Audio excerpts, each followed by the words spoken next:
A stern judge looked down from the bench, until the old soldier's upright posture revealed a hidden heroism.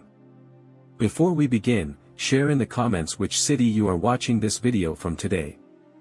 The old criminal court building in Chicago was unexpectedly crowded that morning. The gray sky, painted by the rain, made the building's gloomy stone walls seem even heavier. Everyone entering the courtroom didn't know why they had been summoned, but the case revolved around a single name, Theodore Langston. Langston was an 81-year-old former journalist who had long since faded from public memory. In his youth, he had been known for his scandalous reports, but then he had suddenly disappeared. Today, he had been summoned as a witness in a case reopened 45 years later regarding a murder. But why now? Judge Rowe was known for his strict discipline despite his young age. He would be presiding over the case. When the trial began, everyone turned their eyes to the frail but dignified man entering through the door. Langston's cane echoed with each step on the wooden floor. He wore an old trench coat and carried a red-covered notebook in his pocket. The very presence of this notebook had immediately caught the attention of some journalists. When the prosecutor asked his first question, Langston smiled. "What do you think I might have forgotten in this city?" he said, his voice still clear and impressive for his age. "But there are some things that are only discussed when the time is right." He was expected to shed light on an old case that everyone knew about but couldn't prove. In 1979, a union leader had been mysteriously murdered, and the incident had been made to look like a suicide. At the time, the only journalist investigating the case had been Theodore Langston, but a few days later, he had closed his column and disappeared. No article, no explanation, until today. "I remained silent because I had no other choice," Langston said. "But now the time has come. I will not take the truth to the grave." There was silence in the room. Even the prosecutor didn't know what to say for a moment. The judge asked the witness to show his notebook. Langston slowly pulled the notebook out of his pocket. The pages looked worn, the edges charred. When he opened it, some pages had scratches over the letters, some lines carefully erased. But one page was different from the rest. "Here it is," he said. "This note is the true record of what happened that night." The page contained only one sentence: "May God forgive them, but they were never innocent." From that moment on, the courtroom became a place where not just a witness but a conscience was on trial. Because Langston was not just a witness, he was deeply involved in the event. As the questioning deepened, an unusual tone emerged in Judge Hayes's voice. He set his pen down on the table, removed his glasses, and looked at Ed. "That medal and tattoo," he said hesitantly, "what do they tell us, Mr. Marshall?" Ed paused for a moment. He leaned on his cane. His old hands weren't trembling, but it was clear he was suppressing an internal struggle. His voice was almost a whisper. "An old struggle," he said. The echo of the words fell timidly in the room. It was as if everyone had held their breath at the same time. There was one person who didn't miss that moment, a young journalist, Clara Monroe. She was sitting in the front row, notebook on her knees, pen motionless. Without taking her eyes off Ed, she tilted her head slightly to the side. It was instinctive.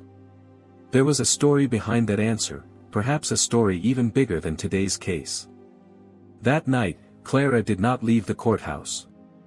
She slipped into the archives room and spent hours among the dusty files.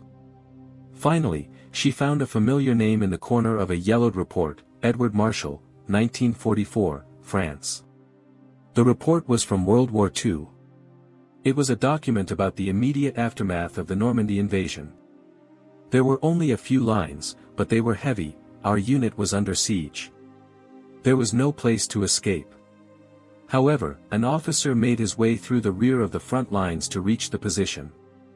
He took initiative, carried the wounded, and directed the defense. 200 soldiers were saved. His name was Lieutenant Edward Marshall. He was recognized by the eagle tattoo on his back." Clara stared at the document.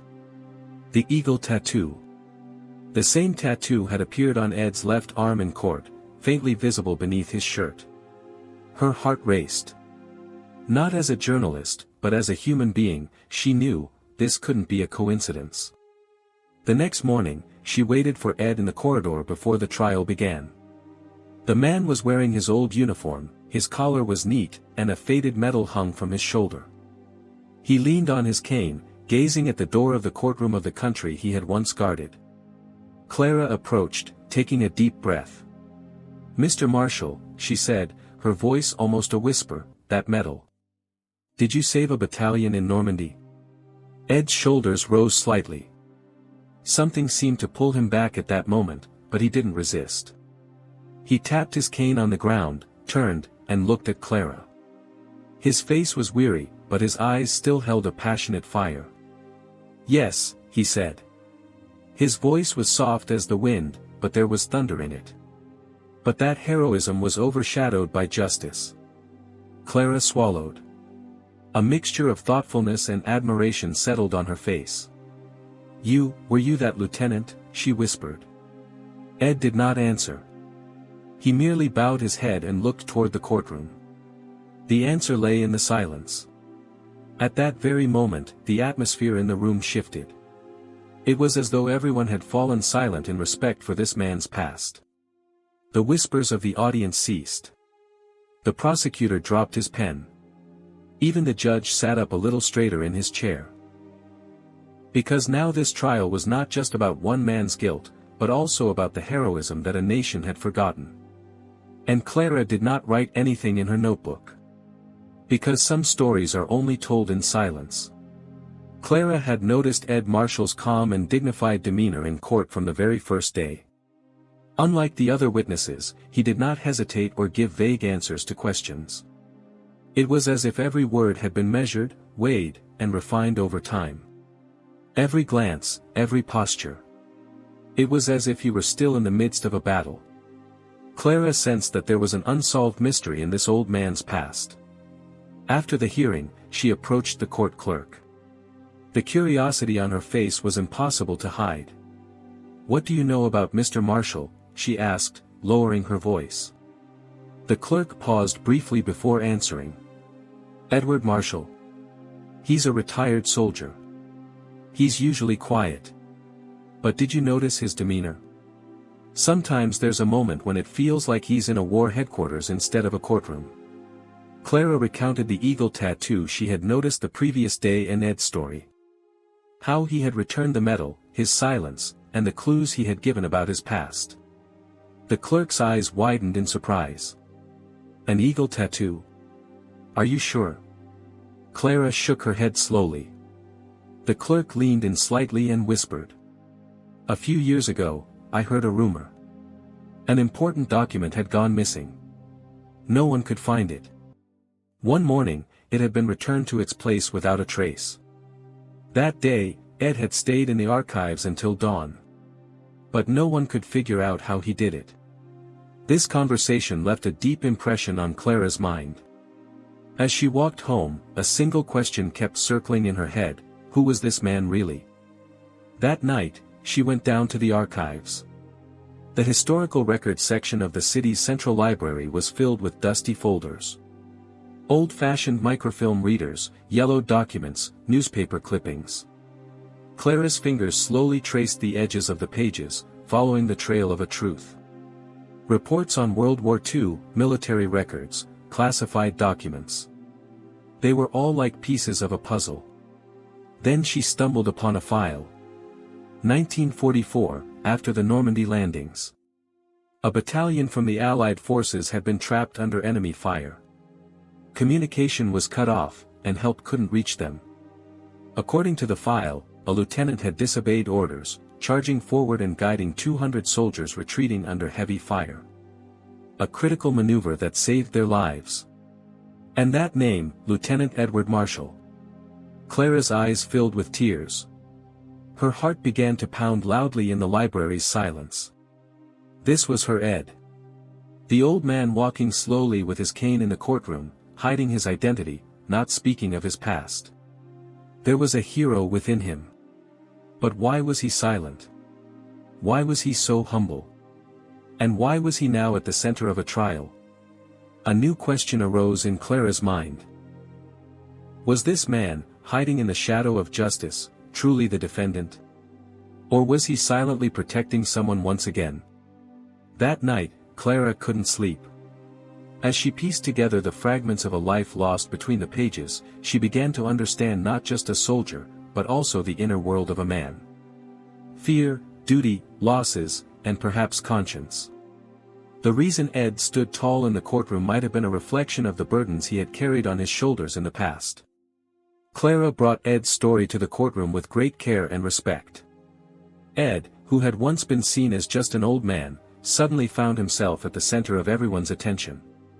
Lawyers, jurors, and even people in the audience were now looking at Ed with different eyes. In his slow walk with his cane, there were traces of a commander who had once stood tall in the midst of storms. It was as if the years had passed over him, preserving not only his body but also the history he had witnessed. On the third day of the trial, the door opened, and an old man entered. He approached Ed's seat with slow steps. "Edward Marshall?" he asked, his voice trembling but filled with the longing of years. "You saved me from that hell in 1944. I'm Henry. I never forgot you." These words plunged the courtroom into silence. Everyone was witnessing how time had converged with the past. Henry pulled a yellowed photograph from his pocket with trembling hands. A young Ed was posing with his soldier friends in front of a ruin. "This photo reminds me every morning why I'm still alive," he said. The following week, a special hearing was held. The courtroom was packed. Ed walked slowly to the podium, wearing his military uniform for the first time in years. The medals on his chest glistened silently. The judge stood up, followed by the soldiers and lawyers. They all saluted Ed in unison. When the applause rose, Ed bowed his head slightly. "I just did my duty," he said simply. But his eyes spoke of the weight of this recognition that had come after so many years. After that moment, the story spread quickly in Washington, D.C. It made headlines in the newspapers, and television stations repeatedly aired footage of Ed in court. More and more people flocked to the courtroom each day. Some came to watch Ed in silence, others to thank him. One morning, Clara approached Ed with a small note in her hand. "The court now recognizes your honor," she whispered. Ed took the note, leaned on his cane, and looked out the window at the sky. "Perhaps the eagle will soar here too," he said with a smile. At that moment, he touched the hearts of everyone in the room. The court awarded him the title of Eagle of Normandy. Ed accepted this honor with great humility. The National Archives requested Ed's memories. He donated his uniform and a map of Normandy with red circles drawn on it. During one of the hearings, an elderly soldier took the stand. "You saved my life. You picked me up on your shoulders and carried me as the trench collapsed," he said, his eyes filled with tears.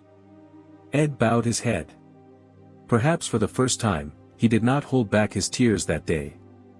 The room was silent, but the same question echoed in everyone's heart. Have you ever met someone like Ed? This forgotten hero of the court?